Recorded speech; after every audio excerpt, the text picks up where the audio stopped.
Boa tarde a todos. Chegamos à nossa última reunião do GT1 do NEF-FGV, que é Transparência e Cidadania Fiscal no século XXI. E o convidado especial de hoje é o professor Isaías Coelho, que atualmente é assessor especial do ministro Paulo Guedes, está trabalhando aí à frente da reforma tributária no Brasil, sendo que já esteve nesse trabalho no Banco Mundial, participando de reformas tributárias pelo mundo todo, quando ele foi o diretor ali da divisão de política fiscal do Banco Mundial. E o professor Isaías, ele tem formação em economia, ele é mestre pela Universidade Federal da Bahia e doutor pela Universidade de Rochester. Então, estamos falando aqui com uma pessoa que vai nos dar uma visão muito interessante sobre o que o nosso GT quer ouvir, que é entender de que forma as transformações do Estado pós-moderno, seja na economia, seja na sociedade, seja na política, elas têm impactado a forma como os governos praticam a tributação e como isso pode estar relacionado à cidadania fiscal. Então, professor Isaías, a nossa pergunta, né, para começar aqui um bate-papo, sempre bastante aberto a interações entre nós, é entender um pouquinho da visão do senhor que está ali no meio da reforma tributária, como que tudo isso que está acontecendo no atual contexto brasileiro, né, essa proposta de um IVA para o Brasil, em que medida isso pode estar trabalhando em prol da transparência e da cidadania fiscal, e o que isso tem a ver com esse movimento global de transformações que a gente vê em vários países acontecendo? Obrigado, Laura. Boa tarde, professor Garcês e os demais da mesa, e a todos os que nos escutam ou veem. Laura, primeiro um reparozinho, eu não estive no Banco Mundial, senão no FMI, que são organizações gêmeas, né? Tudo bem. Desculpa. Olha, sobre o tema da discussão de hoje, queria lembrar que transparência é um tema transversal em matéria de políticas públicas, especialmente em tributação. O NEF tem, nesses últimos 10 anos, feito um esforço muito grande em avançar a questão de transparência. Por quê? Porque a transparência está ligada muito de perto com o controle cidadão das políticas. As pessoas precisam saber o que se passa no governo, que programas estão sendo implementados, como está sendo financiado, qual o endividamento que nós estamos deixando para as futuras gerações, e tudo isso, né? Como está sendo administrado cada entidade de governo, cada empresa estatal. Então, é importantíssimo que tenhamos essa informação, sem a qual nós não sabemos fazer escolha, sem a qual nós não sabemos se as políticas estão sendo bem implementadas e, no aspecto tributário, sobretudo, se essa implementação é, primeiro, eficaz, segundo, se é justa, se nós estamos tributando de uma maneira adequada, né? Então, isso é muito interessante de ver em momentos de reforma tributária, como essa que se apresenta hoje, no caso do imposto de renda. A proposta foi apresentada na sexta-feira, nesta sexta-feira, e hoje, então, sai um grande noticiário na imprensa sobre isso e tal, e aí vocês podem, a partir de hoje, acompanhar esse desenvolvimento, tanto na esfera da comunicação, quanto na discussão parlamentar, que vai ter lugar, porque o presidente da Câmara dos Deputados acaba de nomear o relator desse projeto, projeto de lei 2337 de 2021. Então, é interessante porque vocês veem como os atores econômicos se posicionam, o que eles aplaudem e o que eles censuram, não é?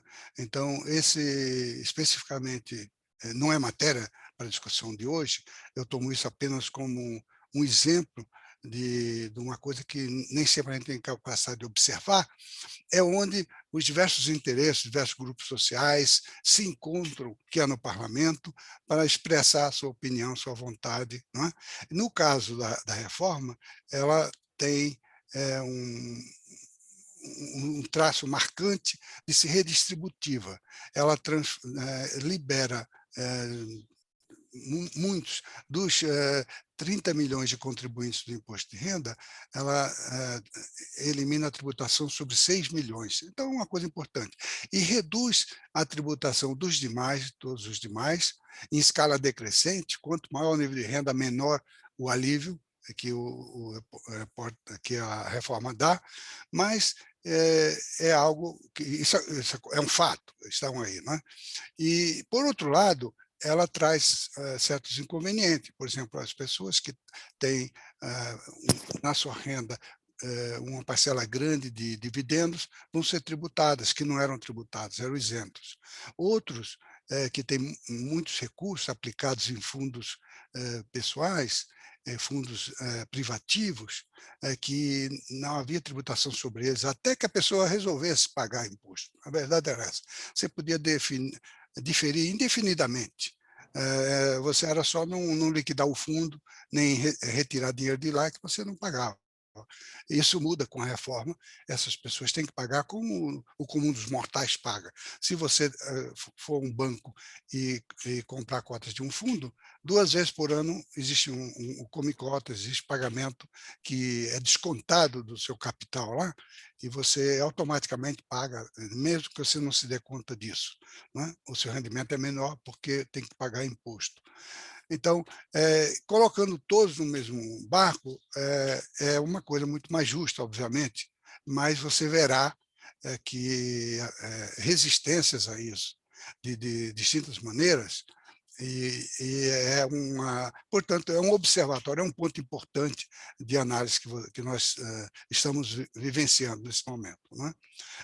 Há certos mecanismos para fazer planejamento tributário, através de criação de empresas de veículo, de holding, de subsidiária no exterior, passando por paraíso fiscal e tudo. Na medida em que você elimina isso ou reduz essas ocorrências, você torna o sistema mais íntegro e mais justo, porque o comum das pessoas não tem capacidade de usar desses estratagemas e paga o seu imposto se não tiver outro jeito. Mas é um imperativo de justiça que nós tentemos sempre tornar a tributação o mais geral possível, o mais equânime, o mais isonômica, né? Portanto, isso nos traz ao grande tema com que temos nos debruçado, que é o papel da tributação na estrutura econômica dos países, discutimos a carga tributária, discutimos como essa carga tributária é distribuída, né? E nós discutimos o uso que o governo faz do seu financiamento, que pode ser através de impostos ou através de dívida. Quando ele contrai dívidas, são dívidas que terá que ser paga no futuro, né? E que acrescem juros e encargos, né? Então, são opções difíceis de fazer, e que Professor? seja uma discussão muito pertinente, que eu acho que esse grupo de trabalho, o GT1, está debruçado nesses aspectos mais amplos, na dimensão social dessa questão que às vezes parece técnica, a questão de como se calcula os impostos e como se aplica as leis tributárias, mas, na verdade, tem um alcance social muito grande. Alguma observação nesse ponto? Eu vejo que o Garcês, depois o Lucas querem Lucas, isso observar alguma coisa. até acho que vou deixar o Lucas fazer primeiro. Eu queria primeiro agradecer muito a sua presença, professor. A gente sabe a sua agenda apertada, mas contar com a sua expertise, com a sua experiência, com o seu bom senso, com o seu olhar amplo é um privilégio para todos nós que estamos aqui. Queria agradecer de coração que o senhor esteja disposto a esse diálogo, como sempre. Né? O senhor está sempre muito aberto ao diálogo. Eu tenho umas perguntas a fazer aqui, na verdade, uma série de perguntas para aproveitar bastante aí seu conhecimento, sua experiência, mas vamos começar pelos mais velhos, então passo para o Lucas, por favor. Boa tarde, professor Isaías. Na linha de como os processos globais mais amplos afetam a nossa realidade brasileira aqui, eu gostaria de perguntar para o senhor em relação ao fato de que recentemente a administração Joe Biden propôs o The Made in America Tax Plan, E nesse plano, o que se percebe é que existe a proposta de estabelecer uma alíquota em nível global mínima para grandes corporações, para evitar que elas se utilizem de mecanismos de elisão fiscal e para fazer com que a receita tributária desses países desenvolvidos volte a crescer, porque recentemente tem diminuído. Como que o senhor enxerga o impacto de uma proposta como essa para uma economia de desenvolvimento como a brasileira? Obrigado. Olha, o sistema tributário tem que se ajustar ao longo do tempo, porque o que é bom hoje, amanhã pode deixar de ser.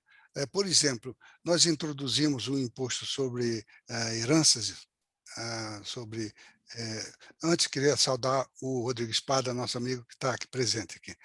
Nós introduzimos o sistema o imposto sobre transferências por herança a nível de estadual. Por quê? Porque na época a riqueza era concentrada em terra e em prédios, em edifícios, né? Urbano, portanto, riqueza urbana, riqueza rural. Isso hoje perdeu sentido. A riqueza consiste hoje em ativos, em bens intangíveis, e não está localizada em um estado específico, não está localizada em nenhum país específico. Isso é uma coisa muito flutuante, muito plástica, vamos dizer. Portanto, não tem mais sentido uma tributação estadual sobre heranças, né? Até os estados nem conseguem tributar as doações, se não fosse a Receita Federal, que, usando as declarações de imposto de renda, entrega a cada um, olha, o Rodrigo Espada fez uma doação de tanto aqui, veja se ele pagou os 5% lá e tal. É assim. Eu ilustro um caso bem flagrante da questão das heranças, mas o problema é muito maior do que esse. O imposto de renda das empresas ganhou uma conotação difícil, porque as grandes empresas que trabalhavam com bens materiais, eram empresa petrolífera, automotiva e tal, elas perderam totalmente a importância. Hoje a empresa vende bens imateriais, vende bens digitais, não é isso?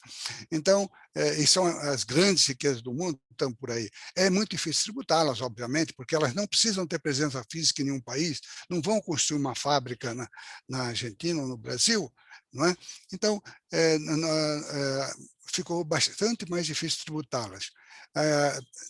O que ajudou muito é que desenvolveu-se a figura do IVA, que transformou os impostos de venda sobre impostos não cumulativos e que se aplicam mais ou menos uniformemente sobre mais de 160 países no mundo inteiro, e que hoje o único imposto padrão que existe é esse, o imposto sobre valor adicionado. Sobre isso nós podemos comentar depois, porque as propostas no Brasil de construir um IVA moderno, nós já temos IVA, temos até demais, temos o ICMS, temos IPI, temos PIS, temos COFINS, tudo, não falta IVA, o que nos falta é realmente um IVA de qualidade. Vamos discutir isso depois. Mas vamos ficar no imposto de renda para ver como o sistema que foi pensado inicialmente praticamente entrou em colapso. Nós tínhamos um sistema territorial por muitos anos, né? Depois que os negócios se transformaram em multinacionais, criamos com a globalização econômica, passamos a tributar a renda global, ou seja, a renda oferida pela empresa em qualquer país do mundo. Esse sistema já está saindo, entrou e já sai, porque se torna impossível capturar essa renda de uma maneira eficiente para efeitos tributários. Então, estamos numa crise do IRPJ, uma crise da tributação das empresas. As empresas que têm mais lucros no mundo inteiro, elas se evaporam como fonte tributária. E aí o desespero dos países, sobretudo os europeus, que estão acostumados a ter uma tributação elevada sobre os ganhos empresariais, se insurgem contra isso e ameaçam criar um imposto digital que não resolve o problema efetivamente, porque vai se colocar um imposto de 3% sobre as vendas da Google, que ela faça a França, não é? E isso pode ou não ter relação com os lucros que a Google deriva da França, né?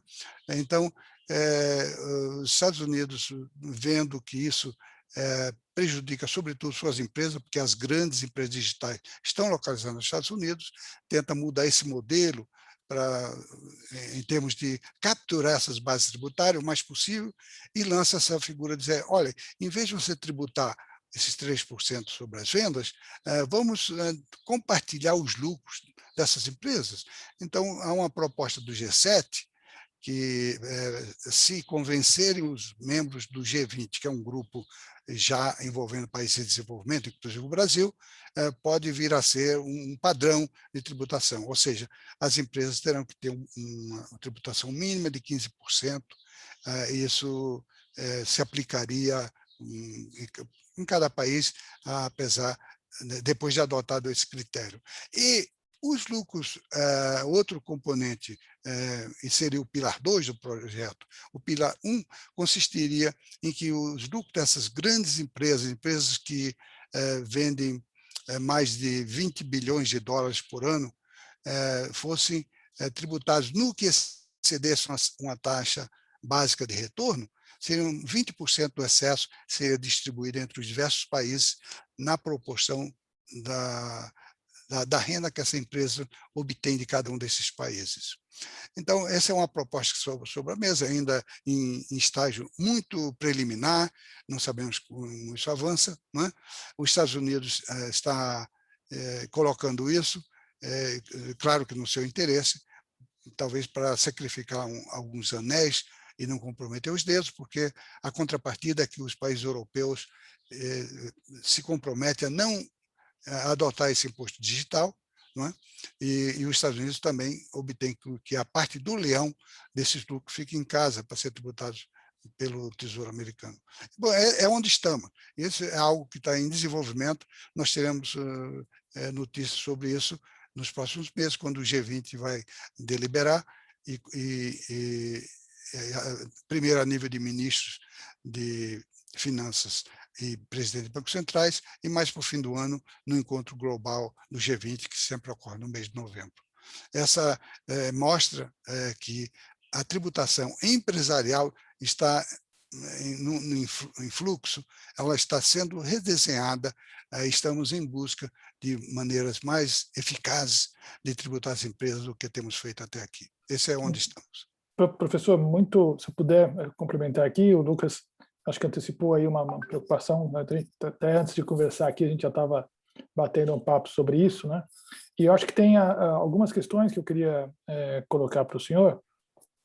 A primeira tem a ver justamente com isso, da gente estar tributando as empresas. Eu gostaria de saber especificamente a tributação do capital financeiro, especificamente financeiro, qual a condição efetiva que os países têm de tributar os fluxos financeiros num contexto em que nós ainda toleramos paraísos fiscais, ou seja, os paraísos fiscais estão aí, os paraísos fiscais não são criações da natureza, não é que nasceu um paraíso fiscal ali.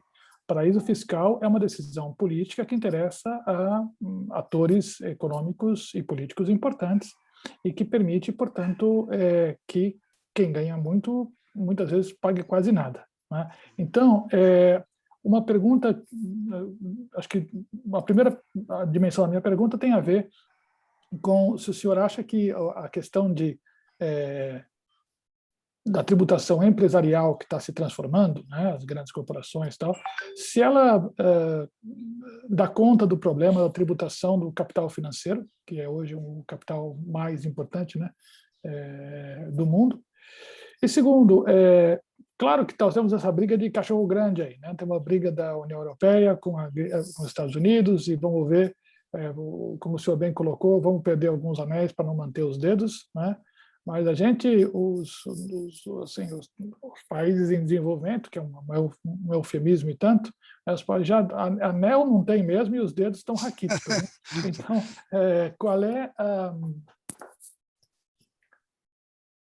primeiro, na sua leitura, essa uma gestão por um organismo internacional supranacional da questão tributária é algo desejável, é algo perigoso, e desde o ponto de vista de um país como o Brasil, que vive basicamente de exportação de commodity, vamos falar a verdade, como isso, como o senhor orientaria, né, a nossa política em relação a essa proposta?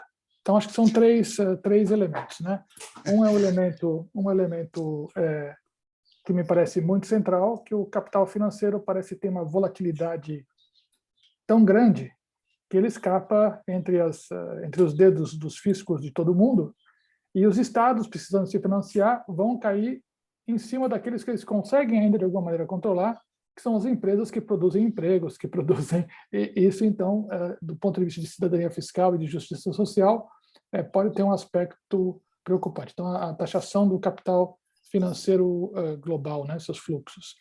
Segundo, se o senhor acha que existe um risco ou a mais ganhos, né, na gestão de uma questão tributária, que, como o senhor mesmo colocou na nossa conversa aqui, né, é uma questão que é das mais caras à autonomia do Estado, né, a capacidade de se autodeterminar dos Estados, a capacidade de taxar, de botar imposto, né, de impor imposto dentro do seu território.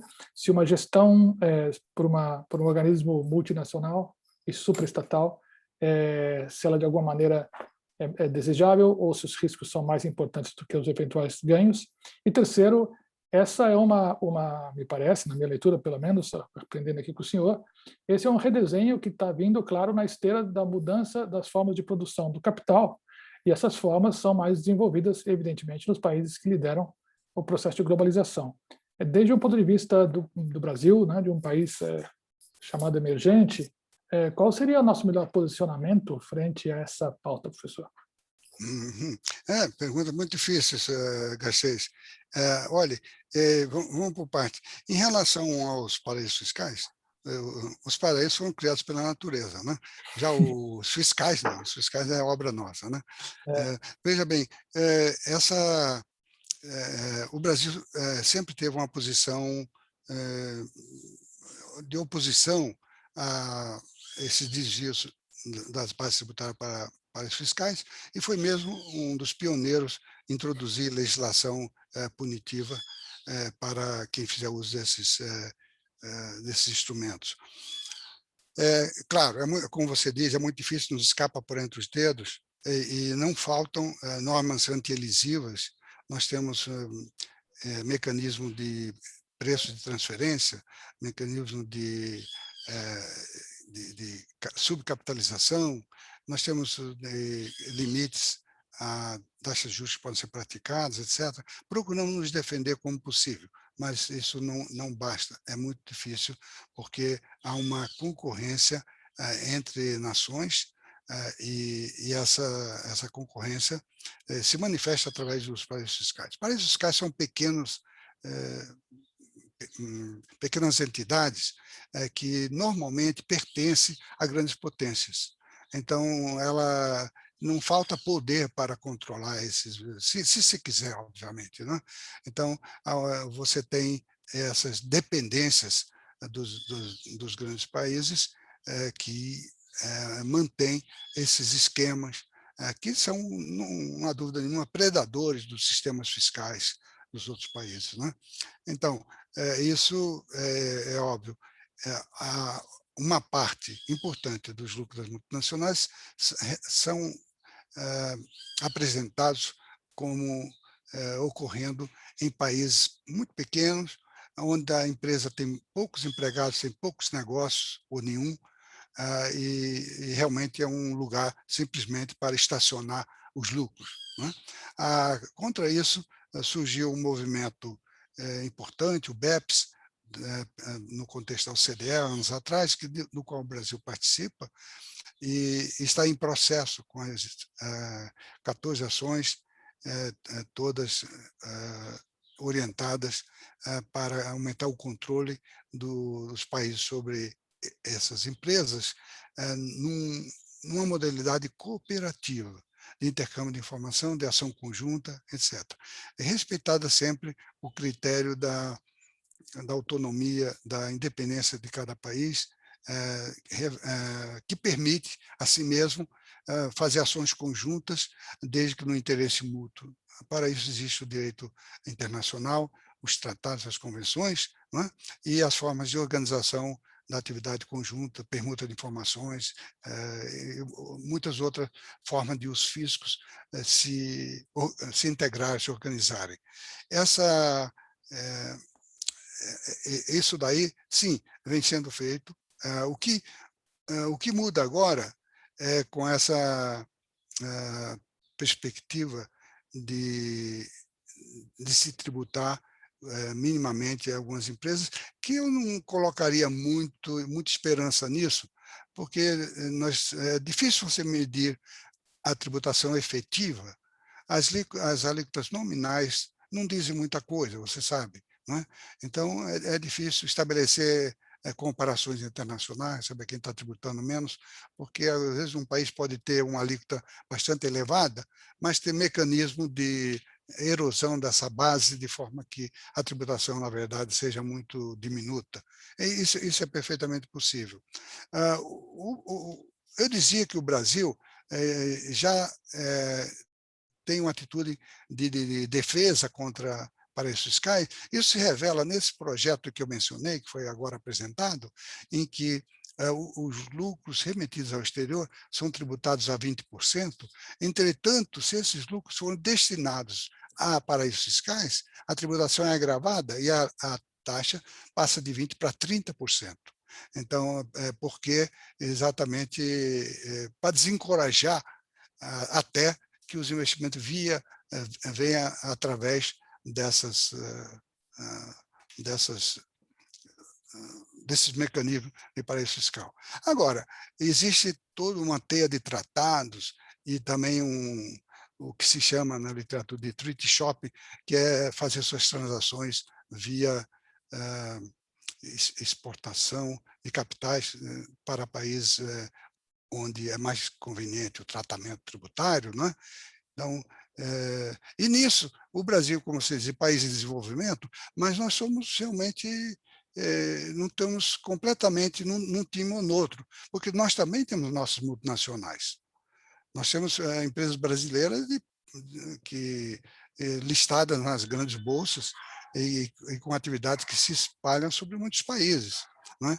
Então, e nós enfrentamos, da mesma maneira que os Estados Unidos, até uma pressão que elas fazem, uma ameaça que fazem de se mudar do país para transferir seus negócios para outros lugares. Não a sua atividade no Brasil, mas o controle sobre atividades em terceiros países. Então, essa é algo que, nesse tabuleiro, nós não somos completamente pedras brancas ou pedras pretas. Nós somos meio termo nessa situação, né? Felizmente, o exercício do poder tributário sobre os aspectos do capital não de risco, capital de empréstimo, as aplicações financeiras, nós temos uma tributação bastante ampla no Brasil, mais do que em muitos países. A extensão da nossa tributação no ganho de capital não fica a dever a nenhum outro país, é bastante ampla. Se bem que as alíquotas são moderadas, porque, como você disse, esse capital é volátil. Não é possível você colocar qualquer alíquota que queira ir para a cabeça do rendimento. É preciso tomar cuidado, porque existe primeiro, o risco de fuga de capitais, e segundo, em muitos desses custos financeiros, eles se traduzem em custos para o tomador dos empréstimos. E não tenhamos ilusão. Essa semana, o Congresso passou uma lei aumentando a contribuição social sobre o lucro líquido, que é uma espécie de imposto de renda, sobre os bancos, só sobre os bancos. Não é? Porque ninguém gosta de banco, então vamos cobrar mais dos bancos, né? Mas é ilusório que isso vá... Não há garantia nenhuma que não vão reduzir a taxa de lucratividade dos banqueiros. Isso possivelmente vai se tornar mais oneroso para as pessoas que precisam do dinheiro no banco. É como o IOF que nós cobramos sobre os empréstimos. A pessoa está sem dinheiro, vai tomar empréstimo, aí paga o IOF. Nós cobramos de quem não tem dinheiro. não é? Então, é preciso ver o efeito econômico, o impacto econômico dos impostos com muito cuidado, para que não façamos coisas que, com boas intenções, tenha mais resultados. É um mundo muito complexo. O que nós sabemos de certo é que a capacidade, digamos, tributária se revela muito mais no consumo, porque é no consumo que a pessoa desfruta dos bens produzidos pela sociedade. O lado da renda é muito difuso, muito complexo, e não reflete realmente uma situação de benefício tão claro quanto no consumo. No consumo, certamente, você, digamos, teoricamente, se você não consumisse nada, e não tivesse renda, mas consumisse, estaria pagando imposto. Imagina um caso meio escandaloso que acontece nos Estados Unidos, de pessoas de altíssimo patrimônio que jamais pagam imposto de renda. Como é que é isso? Porque eles têm negócios e eles não recebem rendimentos desses negócios. Eles precisam de dinheiro, o que fazem? Eles tomam emprestado. Eles têm um patrimônio de bilhões de dólares, não é fácil tomar um bilhãozinho aqui ou outro ali de empréstimo, e eles vivem de empréstimo, e consomem, têm seus jatos particulares, têm suas férias no Pacífico Sul, e não tem renda, não é? Mas quando nós tributamos o consumo, tributamos essas viagens, tributamos a compra dos iates, tributamos o que quer que seja expressão de consumo, aí ninguém escapa. Nem o traficante de droga escapa disso, não é? Então, é por isso que a reforma da tributação no consumo é tão importante no Brasil, porque a capacidade dela de alcançar a capacidade de pagar impostos, né? O ability to pay, né? É mais clara e mais óbvia do que propriamente na renda. Obrigado, professor Isaías. Acho que temos aqui, então, a Laura. Depois eu tenho ainda mais uma coisa que eu queria aprender com o senhor, se os outros colegas não quiserem perguntar. Laura, por favor. Minha pergunta, professor Isaías, tem a ver com uma das últimas frases do senhor sobre boas intenções. Geralmente, quando a gente está conversando sobre cidadania fiscal, transparência, reforma tributária, a gente sempre acaba esbarrando no tema da justiça tributária, que eu acho que é algo muito legítimo e algo que todos queremos. Mas é uma pergunta mesmo. De que forma a gente deveria ou não dissociar esse binômio cidadania fiscal e justiça tributária? Porque, de certa forma, quem está definindo o que é justiça tributária não necessariamente são os cidadãos. Um exemplo simples acabou de sair esse projeto né, sobre a reforma da renda. Eu tive vários colegas juristas que estão, em tese, pessoas altamente qualificadas que disseram, afinal, o que isso aí quer dizer? O que essa reforma da tributação da renda quer dizer? A mesma pergunta já me chegou por colegas dizendo, o que significa essa história de IVA?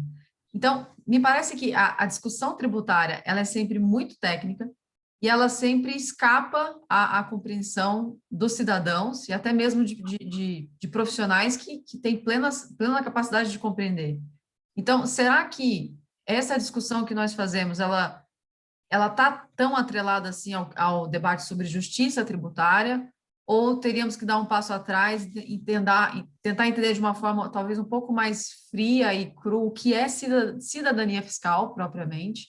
Eu acredito que ela se manifesta muito na tributação sobre o consumo e no debate das urnas, e só a partir daí a gente poder ter algum tipo de consenso sobre o que é essa justiça tributária e o que é que devemos ou não tributar mais ou menos, mas a partir de uma decisão política e não de uma decisão técnica. Eu não sei se me fiz muito clara, mas a provocação é o binômio cidadania e justiça fiscal. Não, seu ponto é tanto claro quanto difícil da resposta. Primeiro porque o que é justiça é algo que desde Cristo diante de Pilatos a gente se pergunta, né? Mas é muito difícil. Tá? O que nós sabemos, que é indiscutível, é a justiça entre duas situações iguais serem tratadas igualmente. Esse critério de justiça assim, horizontal eu acho que é compartilhado por todas as civilizações. Não é? A questão de justiça vertical, equidade vertical na tributação já é muito mais discutível, porque você diz assim, vamos botar um imposto progressivo porque é melhor os ricos pagarem não na proporção da sua renda, claro que se tiver mais renda vai pagar mais, mas uma proporção muito maior da sua renda, não é? Porque aí nós já nos escapa elementos de comparação. Nós precisaríamos ter uma moral, um princípio ético que nos desse orientação nisso. E não tem. É uma questão de escolha. Eu posso dizer, se eu for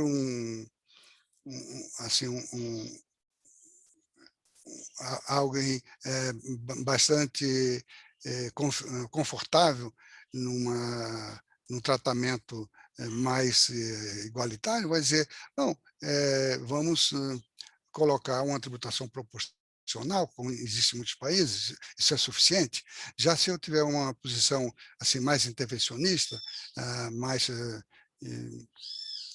uma visão mais de planejamento social, eu posso dizer, não, qualquer alíquota que seja inferior a 100% é baixa, não é? Porque eu quero que o Estado tenha controle sobre tudo. Então, não tem um lugar que você diga, aqui é o ponto ideal, o ponto de justiça. É uma questão de escolha. E a gente faz isso. Nós já tivemos no Brasil, por sinal, imposto de renda muito mais progressivo do que temos hoje. A alíquota máximo hoje é 27,5%, mas já foi 40%, já foi 50%, já foi 65% até. Imagine, 65% de imposto, 2/3 do rendimento ficava na margem com o governo. Não é? Então, mas a experiência com isso não foi muito boa, não foi construtiva, porque nós arrecadamos muito mais com alíquotas mais baixas. Não é? Então, há um certo pragmatismo nisso, e atende, de certa maneira, a conveniência de camadas mais amplas da população. Mas, portanto, nós já passamos um pouco por esse caminho e estamos mais ou menos num elemento de compromisso, um elemento intermediário entre uma tributação plana e uma tributação grandemente progressiva, não é? de alíquotas que escalem a unidade de renda que se escolha. A questão da distribuição, portanto, é muito interessante, porque volta e meia há quem diga, não, temos que usar o sistema tributário para melhorar a distribuição da renda. Não é?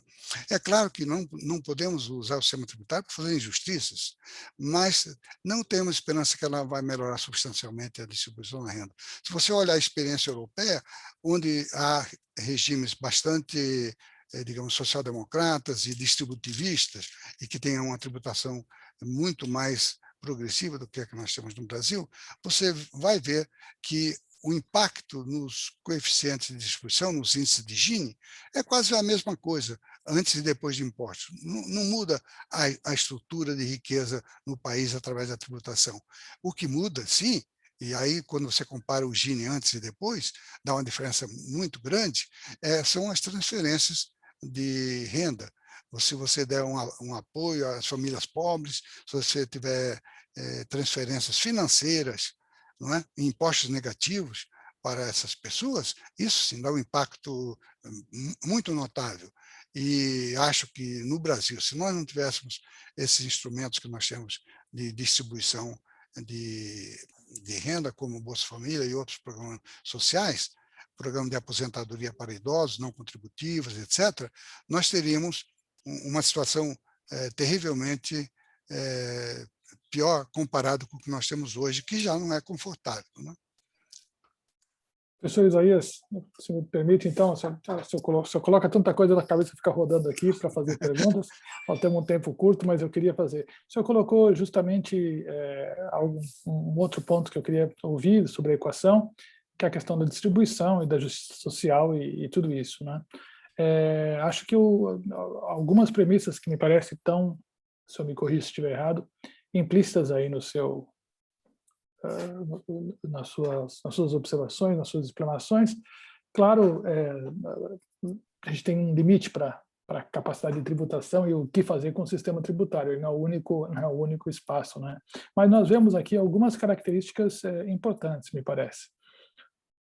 O imaginário, me parece que nós temos do Estado, é de alguma maneira, um estado de bem-estar social. Talvez eu possa não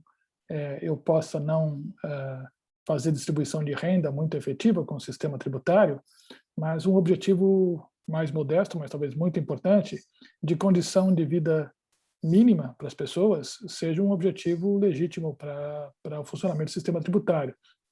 Acesso a um sistema de saúde decente, acesso a um sistema educacional decente, acesso a um sistema de segurança, de transporte decente.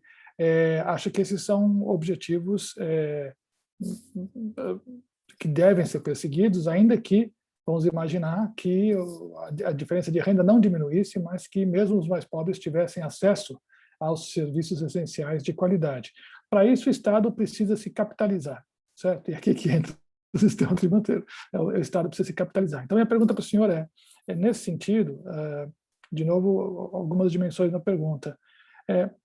Numa economia que está gerando crescentemente desigualdade, me parece que os estudos indicam, sempre tem estudos para tudo quanto é gosto, né? Mas parece que há uma certa convergência na noção de que nós estamos tendo uma concentração de riqueza, além de oportunidades e de outras coisas. Será que não seria, será que expandir a base não pode ser agravar o problema? Será que a gente não teria que, talvez, de fato, aumentar o imposto em cima, já que a riqueza está se concentrando, também a tributação deveria concentrar, ou essa seria, mais uma vez, talvez uma ideia bem intencionada, mas com resultados desastrosos? E o segundo ponto, me permite, segundo ponto eu toquei na outra convite que eu fiz para ouvir o senhor, a questão de entidades supranacionais estabelecerem impostos como G7 e G20. Isso a gente está falando do lado da captação de recursos, mas isso não diz nada da redistribuição dos recursos. Ou seja, vou começar pelo mais fácil. Os recursos vão ficar apenas com os países que têm músculo suficiente para aurí-los, que são justamente os que já estão mais bem posicionados aí no jogo de xadrez que o senhor descreveu? Sim, olha, começo pelo mais fácil, que é a questão das supranacionais. Obviamente, isso deve ser afastado, nós não devemos aceitar nenhum poder tributante que estabeleça obrigações para os outros países. Não, nós temos que manter a todo custo essa questão de soberania nacional em matéria tributária. Nós podemos contribuir com recursos para outros países, mas numa base voluntária, numa base de doação, como nós temos feito com os países africanos, com alguns deles, né? Nunca de uma maneira coercitiva. A coerção, como o professor Garcês já manifestou em outra ocasião, é o monopólio do Estado, o uso da violência e da coerção, né? Então, isso é algo importante que não se pode abrir mão. Portanto, qualquer dos estudos que se desenvolvam a nível internacionais servirão para mapear as dificuldades e sugerir caminhos de solução na esfera cooperativa, nunca na esfera, digamos assim, de ceder controle sobre qualquer aspecto da soberania nacional. Isso tem sido sempre a posição do Brasil e espero que continue sendo dessa maneira para sempre, enquanto existimos como nação, né? A questão da concentração de riqueza é bastante complicado pelo seguinte: realmente nós temos uma sociedade desigual e que se reflete numa distribuição de riqueza grande. A desigualdade não me preocupa tanto. O que me deixa mais entristecido é a pobreza, não é? Porque se todos tivéssemos uma receita mínima, digamos, de 50 mil por ano, mas e tivesse alguns caras que ganhassem alguns bilhões, isso não me incomodaria, dado que nós estávamos, digamos, sempre vai haver um Neymar, sempre vai haver um camarada que vai ganhar muito dinheiro. Isso é claro que se nós matássemos todos os caras que ganham mais de 1 bilhão por ano, nós íamos melhorar o índice de Gini, né? Diminuir a concentração, mas não seria talvez a melhor solução para isso, né? Ou não precisava matar, basta tirar o passaporte brasileiro deles, que ele já virava estrangeiro, já não entrava na contabilidade da renda nacional, né? Mas falando sério, a questão é que nós temos uma fábrica de desigualdade, nós temos espero que atendam na extensão ali. Nós temos uma fábrica de desigualdade porque a educação é de baixa qualidade, o sistema sanitário é inferior, nós temos ainda mais da metade da população brasileira que não se beneficia da coleta de esgoto, então não adianta dar vacina se o camarada vai se contaminar com águas poluídas em volta de sua casa, né? É muito complicado. Então, nós temos que acabar com essa fábrica desigual. A melhor política é criar oportunidade, dar uma oportunidade para essas pessoas. Eu acho que uma professora lá de Campo Maior, no sertão do Piauí, devia receber mais do que o mesmo professor que dá aula na Vila Mariana. Nós temos que forçar o levantamento. Na GV, não. Na GV não, tá bom. A GV está na Bela Vista, está protegida.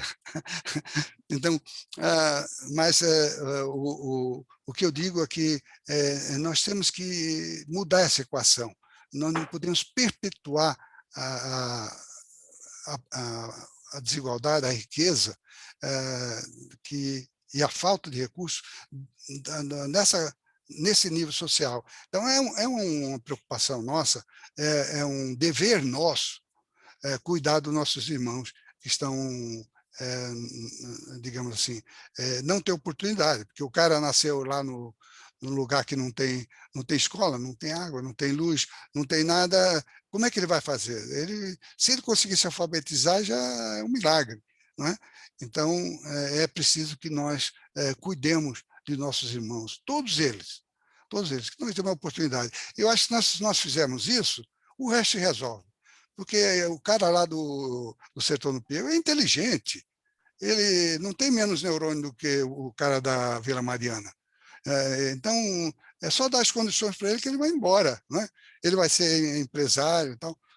Aliás, eu comprei um pendrive e vim aqui o remetente que me mandou era uma senhora de Parnaíba, no Piauí. Tá vendo? O pessoal se vira, é empresária lá, uma microempresária, né? E está vendendo produto que ela talvez tenha comprado de alguém que comprou da China e está distribuindo para o Brasil. É uma coisa linda isso, né? Nós temos que criar muita oportunidade, nós temos que criar uma sociedade aberta e florescente.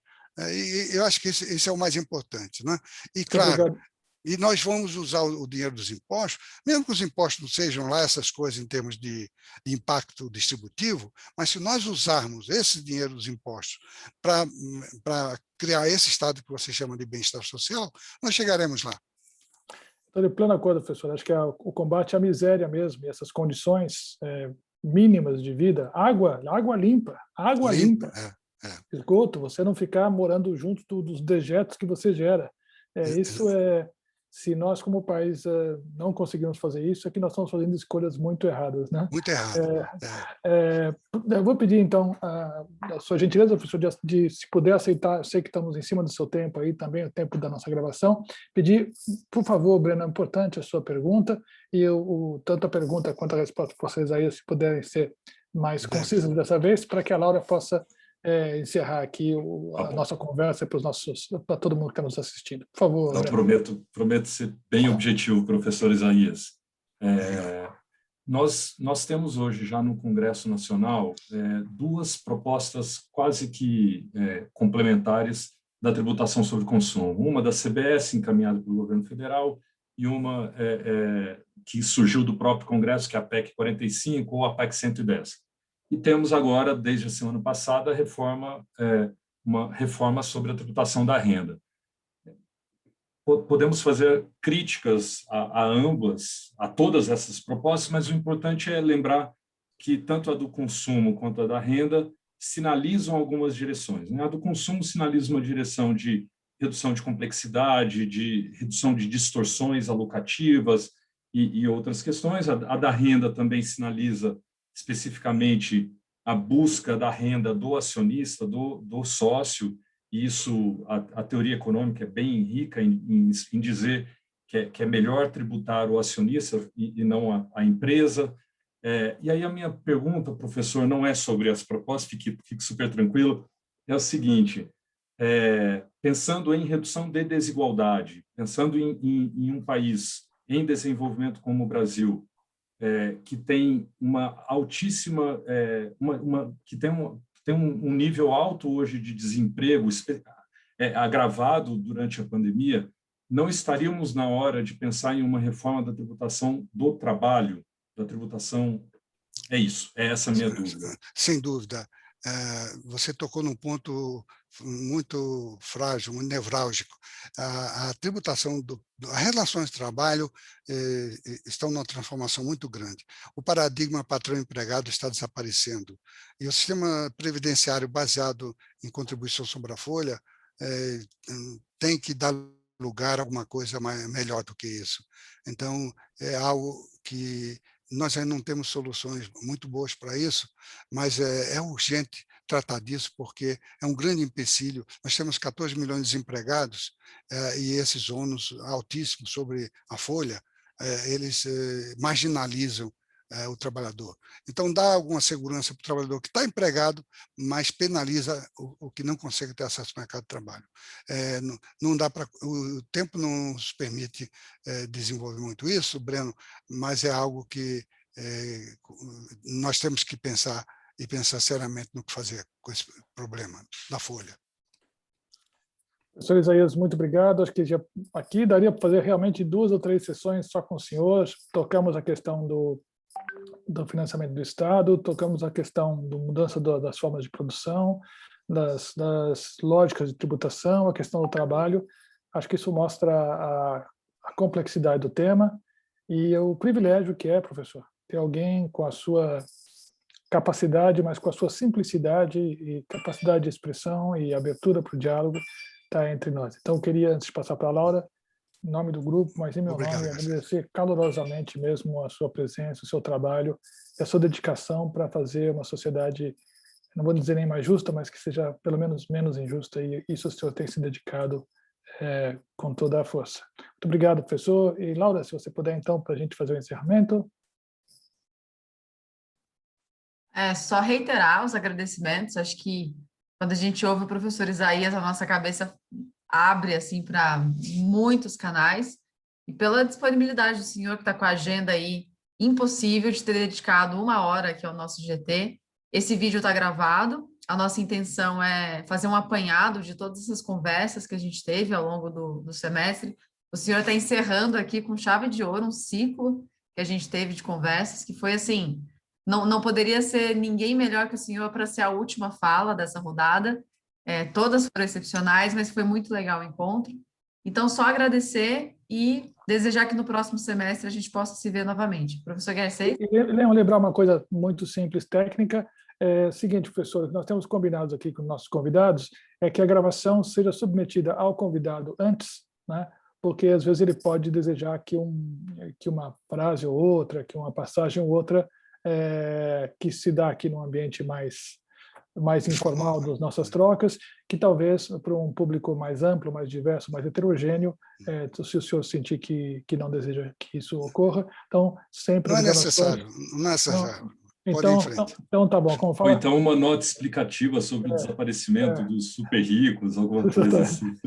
Então, isso, quem sabe faz ao vivo. Então, Muito obrigado, professor Isaías, e muito obrigado a todo mundo que está aqui, Obrigado. a companhia, a parceria. Foi um semestre sensacional. Vamos descansar um pouquinho. Semestre que vem voltamos com força total. Tchau, pessoal. Valeu. Tchau. Obrigado a todos. Valeu. Tchau. Prazer revê-los. Obrigado. Valeu, professor Isaías. Parabéns. Valeu. Posso encerrar? Acho que está gravando.